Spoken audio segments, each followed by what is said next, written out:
imagine you're trying to organize a group of people to do some task. Like maybe they're in a row and you have to fill in a hole in the road, and so you have to put people in a row and you hand rocks down the line. If you've got one person in there who's trying to put rocks, make the rocks go the other way, or dropping them or something like that, well then obviously the entire structure is not going to function properly, and it's because there's an internal inconsistency in it. And it's a fundamental presupposition of logic. It's maybe the most fundamental principle of communication, that a thing can't be itself and something else at the same time. That's the principle of non-contradiction, right? And so the hypothesis here would be that you have to follow the principle of non-contradiction with regards to the organization of your own self. And the self would be, Rogers thinks about that as a differentiated field, subfield of the phenomenal field, right? So you're always experiencing things, and part of what you experience is the you at the center of that, and that's the self as far as Rogers is concerned. And the proposition would be, you have to organize the self in a non-contradictory manner, or what? Well, or you feel negative emotion. Now, he would think about that as anxiety, generally. Yes? What about the people who construct a narrative around the task in order to make it more permissible according to their self-system? Well, that might work. That's a very good and complicated question. Because what you're asking is, well, why can't you rationalize effectively? That's really, well, that's a postmodern theory, I would say, in some sense, because the postmodernists like to claim that there's nothing outside the text, right, and that things in some sense are infinitely malleable, and that the malleability comes as a consequence of the different narratives that you might weave. But Rogers would point out that, well, the first thing he'd point out is that's stupid, which it is. There's all sorts of things that are characteristic of your experience that have a non-text-like phenomenology. Like I think it's very, very difficult to claim that pain is textual, And we do know that you can manipulate the way an organism feels pain quite extensively. So, for example, if you whack a dog on the nose with a newspaper every time it goes to eat, it will starve to death. You can teach it not to eat very rapidly. And so what you're doing is you're teaching the dog that hunger is punishing, and then it transforms hunger into anxiety, and then it won't eat. So the reason I'm telling you that is because even something as fundamental as hunger, which you might think about as a basic phenomena, can be modulated by learning. But there are limits to that. There are evident limits to that. Now, I think the problem with weaving a narrative is that even if it's complex and sophisticated, and so you've convinced yourself, that doesn't necessarily mean that the actions and perceptions undertaken as a consequence of that formulation are going to be commensurate with the rest of your personality. It's a big risk, So, and I think it is the risk that people run when they tell themselves or act out a deep falsehood. Now, because for Rogers, you could also act out falsehoods, right? In fact, the philosophers call that a performative contradiction. That's when you say one thing and do another. It's a form of lie, but it's an embodied lie. And Rogers was very cognizant of embodiment as a central human feature. So, he was very concerned about the fact that the representational structures had to take into account the realities of the underlying biology. And so those would be felt states in a sense. So I think the Rogerian answer is you can't get away with it that easily. What that'll do is it'll produce contradictions as you move forward. And those contradictions will unsettle you, either in a minor way or in a deep way. Now, as far as I can tell, Rogers never really formalized a theory about why something is deep and why something was shallow in terms of its misrepresentation. But we've already talked about that. If you think about the hierarchical structure that I've showed you many times, the idea there is that the higher level the abstraction that you mess around with, the more of your personality you pathologize. And I've been thinking this week, too, that hierarchy, the one I've showed you many times, I believe I have anyways, little eggs in rows. I think that's the structure of the unconscious, actually.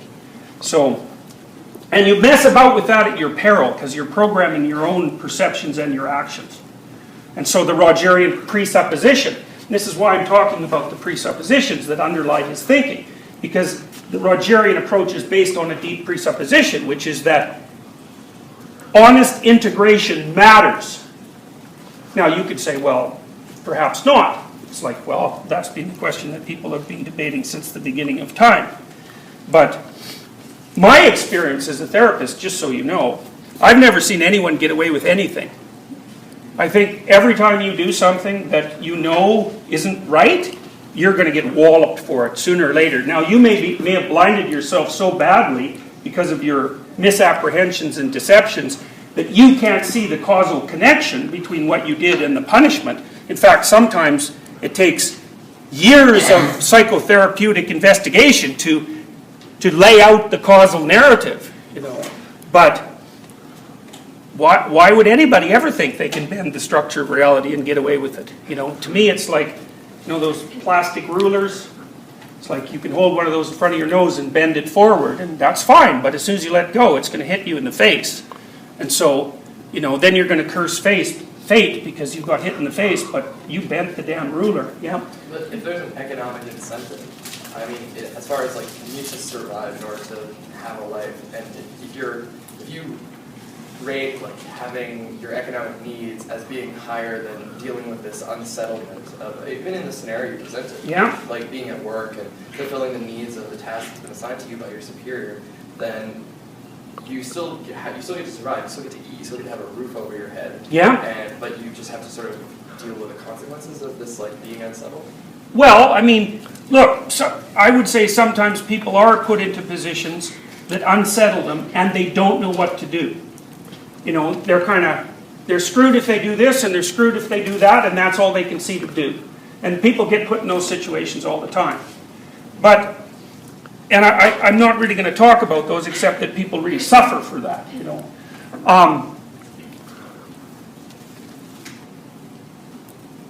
Hardly what Rogers is talking about is a form of optimal organization, right? So it's to be considered as the final goal in some sense. It's what you're working towards. I think it's very difficult to live in a way that so that you never encounter contradictions as you move forward. In fact, that's precisely what does happen as you move forward. And it's up to you on the fly to organize your response to those contradictions in a manner that doesn't destabilize the entire structure.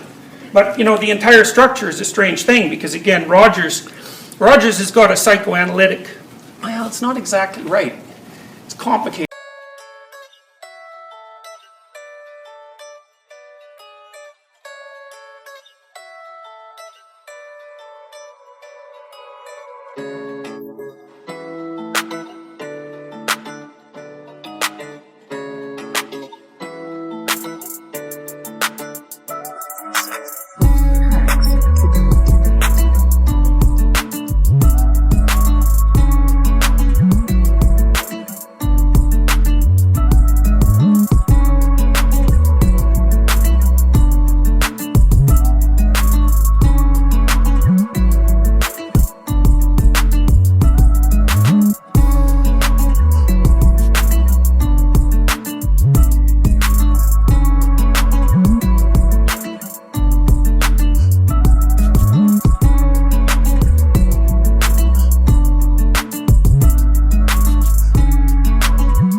The hierarchy that Rogers describes as characteristic of the self, this is something he doesn't discuss that much. The hierarchy that you make of yourself is not independent of the way that you fit into hierarchies in the world. So really, by hierarchically organizing yourself, at the same time you're hierarchically organizing the world. And so part of the problem is that if you destabilize yourself, or if you come up with a suboptimal solution, there's a twist there that's going to follow you up. Now, it may be the best that you've got. Sometimes that happens, you know. I'm not saying that you can always solve a problem in an optimal manner. You know, do you remember the movie Sophie's Choice? Did you ever see that? It's an old movie. Sophie, it's a movie about about Germany during the Nazi period. She had to choose which of her two children was going to be shot. Well, you know, it's pretty hard to come up with an optimal solution to that problem, right? So, Rogers, though, didn't really think that actual problems in life constituted psychopathology. That's sort of more the existentialist, although he had an existential twist. He was thinking more that what constituted psychopathology per se, instead of just plain ordinary suffering, was the contradictions that arose because people failed to use their potential for articulation in a manner that continually fostered their integration. So he would say, well, to the degree that you were going to use instrumental language, it's not a term he used, but it's a good summary of his philosophy, that you were bringing to bear on yourself and others around you unnecessary pain and suffering. And that was psychopathological. It's psychopathological because it's unnecessary, because in principle it could be avoided. So